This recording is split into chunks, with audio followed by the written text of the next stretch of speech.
This moment was considered a triumph of international diplomacy, but the deal they celebrated is unraveling. The US pulled out of the Iran nuclear deal less than 3 years after it signed it. This will make America much safer. Now, Iranian President Hassan Rouhani has issued an ultimatum to those still in. Rouhani wants them to protect Iran's oil trade and banking sector from US sanctions. If not, construction of the Arak nuclear reactor will be resumed.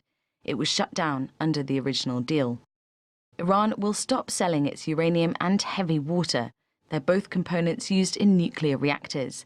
That means it can build up its stockpiles, which violates the original agreement. For now, it says it will stick within the levels of uranium enrichment agreed in 2015, but Rouhani warned it will consider those limits void if Britain, France, Germany, China and Russia don't shield Iran from US sanctions.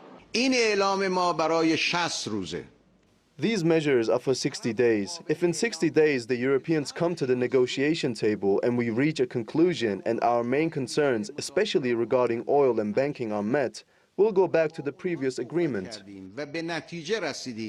European leaders have been trying to come up with a way to offset US sanctions, without much luck so far.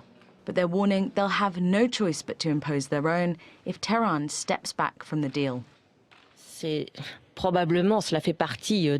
are no sanctions today from Europe, because so far Iran has always respected the commitments it had taken with regards to the control of nuclear facilities in Iran. But if these commitments were not respected, naturally the question of sanctions would be raised. Iran isn't without allies. China and Russia have already promised to keep up trade. And the Kremlin says the White House has forced Tehran's hand.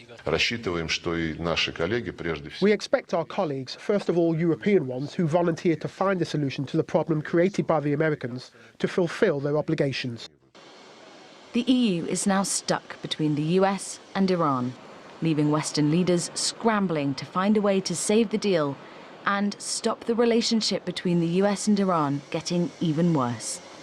Arabella Munro, TRT World.